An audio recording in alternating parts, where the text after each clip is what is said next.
bom poder estar aqui mais um domingo com vocês, não é mesmo? É sim, tia Adri, bom dia, galerinha, como é que vocês estão? Oi, amiguinhos, bom dia, tudo bem com vocês? Estamos no mês de dezembro já, o último do ano. Ai, dezembro nos lembra tanta coisas boas, né? Nos lembra, tia Adri, que estamos perto das férias escolares. Oh, que alegria! Sim. Nos lembra do nascimento de Jesus, Adri? Isso mesmo! E por falar em Jesus, hoje nós temos mais uma linda história que fala sobre ele. Ô, tia Adri, nesses meses nós aprendemos muito sobre Jesus, né? Que além de Salvador, ele é pastor, ele é a porta.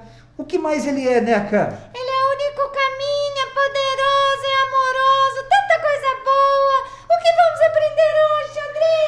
Hoje nós vamos aprender que Jesus é o Rei. Mas não é qualquer rei, não. Jesus é o Rei dos Reis, o Todo-Poderoso. Tia Adri, como é maneiro servir a Jesus, né?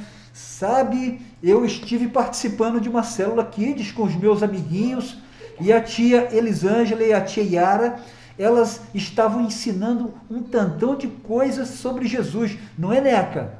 É sim, eu quero mandar um beijo para todos os meus amiguinhos das células. A célula é tão linda. Ô, tia Adri, Oi. eu memorizei um versículo-chave. Ah, mas eu não entendi muito bem, não. Mas eu tenho certeza que após a história você vai entender. Por isso, preste atenção nos detalhes, tá? Ô, Neca, por favor, Neca, você não vai dormir, hein? Não, eu não vou dormir, não. Eu vou ficar bem ligadinha. Posso falar, tia Adri? O versículo-chave de hoje. Posso? Poxa, Neca, você parece que está ligada em 220 hoje. Tô não. Calma vocês dois. Ó, vamos com calma. Vamos começar. Carioca, onde está registrado o versículo-chave de hoje? Tia Adri, crianças, o versículo-chave está em Mateus, capítulo 21, versículo 5, na parte B.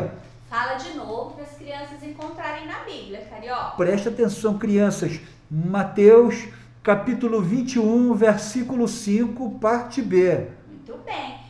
Neca, com muita calma, tá? O que diz o texto? Devagar. Diz assim: Olha lá para as crianças. agora o seu rei está chegando. Ele é humilde e está montado num jumentinho. Tia Adri, Oi. vou repetir. Repete. Diz assim: agora o seu rei está chegando. Ele é humilde e está montado num jumentinho. Ô, tia Adri, que história maneira é essa do rei montado em um jumentinho? Eu não falei que não é qualquer rei, ó. Nós vamos aprender já. Vamos para a história bíblica de hoje? Vamos? Vamos, tia. Crianças, até mais. Olá, crianças, bom dia. Que Deus esteja abençoando a sua vida nesse dia, né? Que sua vida seja repleta do amor dele, que você esteja crescendo no conhecimento das coisas da Bíblia e do que Deus tem falado através da igreja na sua vida. Amém? Hoje nós vamos continuar falando sobre mais coisas que Jesus fez enquanto esteve aqui na terra.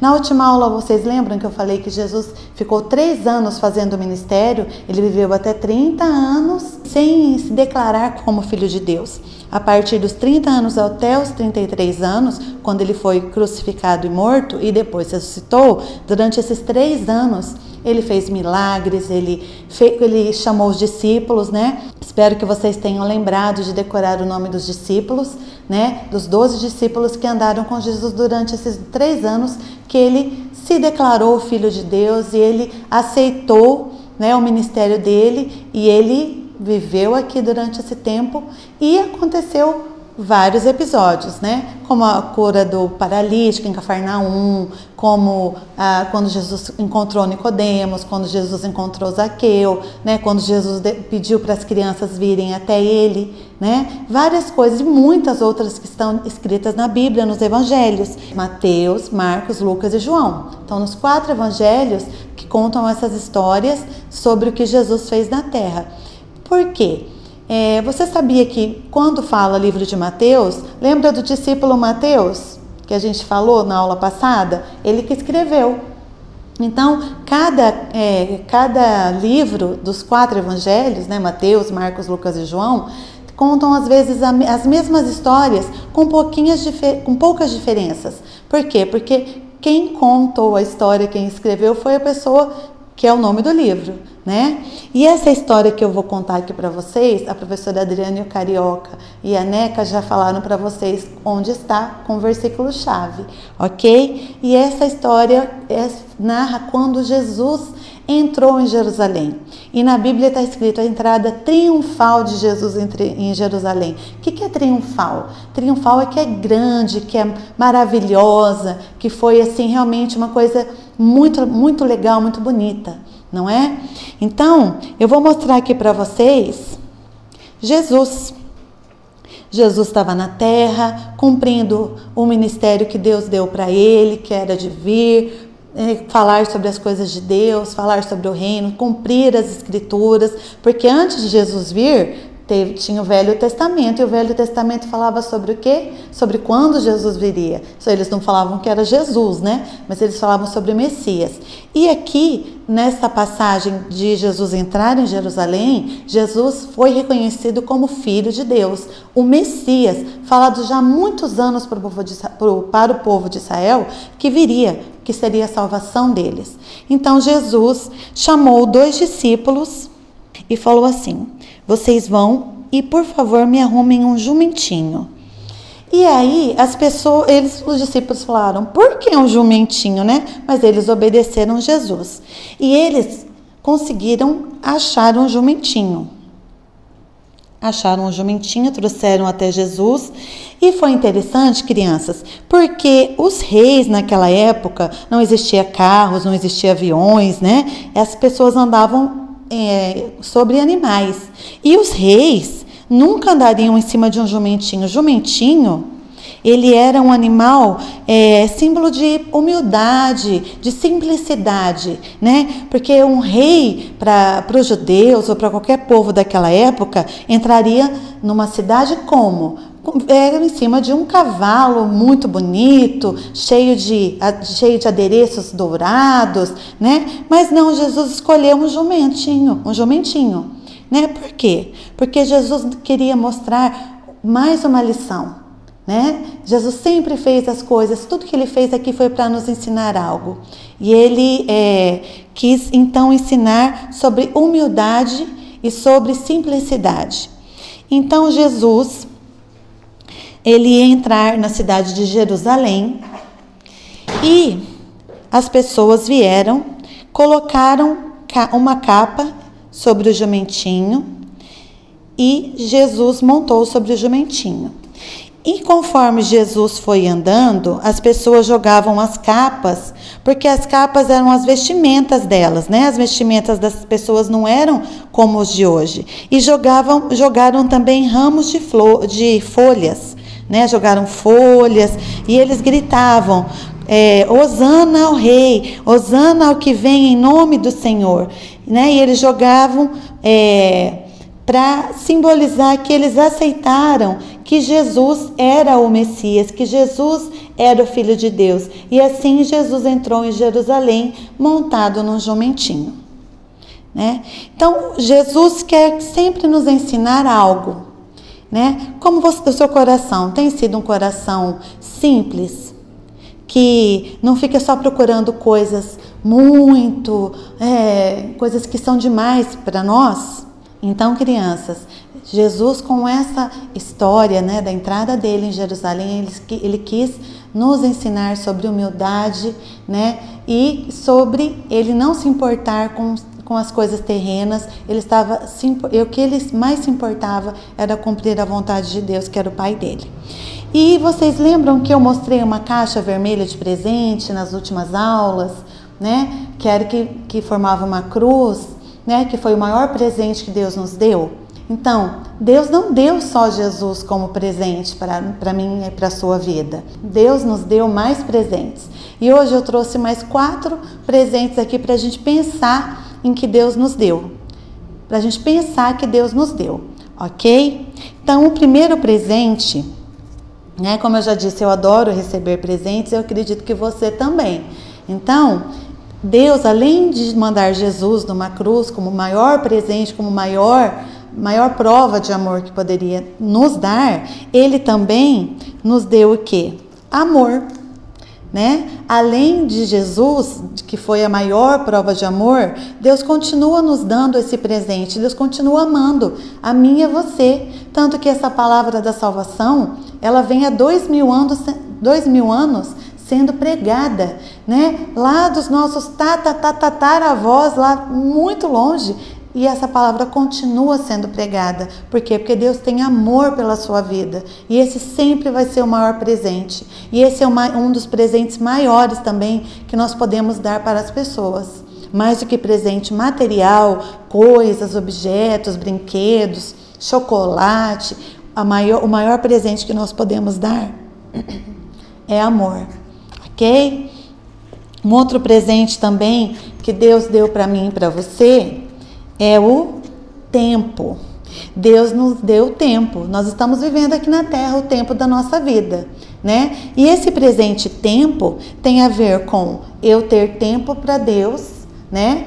Na oração, na leitura da palavra, assistindo aos cultos, né? E também no tempo de vida. Deus deu tempo de vida para mim e para você. E todo tempo é uma dádiva de Deus. Todo presente de Deus tempo, amor, tudo vem de Deus, tudo é presente para nós. Então aproveite bem o tempo que você tem para honrar o seu pai e a sua mãe, para aprender das coisas de Deus. Aproveite o presente tempo, ok? O outro presente que Deus nos deu para que nós pudéssemos desfrutar melhor a nossa vida é a salvação. Aqui ó, escrito salvação. Então, não basta a gente viver o nosso tempo aqui na Terra se nós não aceitarmos Jesus, porque o nosso tempo aqui na Terra, ele termina, né? Nós não vamos viver para sempre nesse corpo.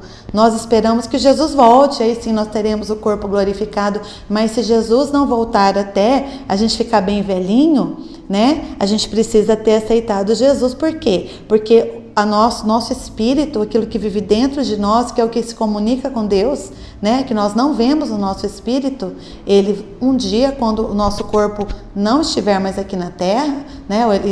Quando nós morrermos, o nosso espírito vai para Deus. E para isso nós precisamos sermos salvos. Você precisa ser salvo, criança. Você precisa ter entregue o teu coração para Jesus, para que você possa estar junto de Deus. Porque a Bíblia fala que só Jesus é o caminho. O outro presente, o último presente que Deus deixou para mim e para você é respeito. Então, Deus respeita muito a minha e a sua vontade. Sabia disso? Deus respeita se você ouvir a palavra dele, se você ouvir sobre a salvação. Deus respeita a sua vontade, isso chama livre-arbítrio. Você pode escolher qual caminho você vai seguir. Não é só o respeito pelo pai, pela mãe, pela professora, não. Esse é o respeito que Deus tem por você. E você precisa escolher seguir a Jesus, escolher ser salvo, escolher ser um cristão, que é aquele que segue a Cristo. Então, criança, que você possa receber esse presente também, o amor, o tempo, o respeito e a salvação, como presentes que você precisa usar bem, né? Porque tem pessoas que não usam bem. E aí o final da vida é sofrimento, não é um final de vida com a bênção de Deus. E até mesmo a nossa vida, né? A gente precisa disso enquanto nós estamos aqui. Vocês vão crescer, vão ter as suas famílias, e a gente sempre precisa das coisas de Deus na nossa vida, ter os princípios de Deus na nossa mente e no nosso coração. ok? Que vocês possam ser abençoados por essa palavra de hoje, que Deus possa ter falado no seu coração e que você possa ter uma experiência com Jesus. Criança, você também, pai e mãe, vocês, né? Que vocês possam ter uma experiência diferente com Jesus, pensar nas coisas que são do céu, que são do alto, porque a Bíblia fala para nós pensarmos nas coisas que são do alto. Então a gente não pode pensar só nas coisas, conta para pagar, tarefa para fazer, casa para limpar, tudo isso é importante, mas as coisas de Deus são muito mais importantes, porque a Bíblia diz: buscai o reino de Deus em primeiro lugar. Então, você tem buscado o reino de Deus em primeiro lugar? Pensa aí um pouquinho, né? Você sabe se tem ou não. Espero que sim. E se você não tem, que você comece, você mude, né, seu estilo de vida, né, para que seja um seguidor de Jesus. Amém? Que Deus te abençoe e que o seu domingo seja bom, que você possa pensar no que foi falado hoje aqui e que o Espírito Santo toque no seu coração. Esse é o meu desejo e da nossa igreja para a sua vida. Ok? Deus abençoe. Até o próximo domingo, crianças. Um abraço.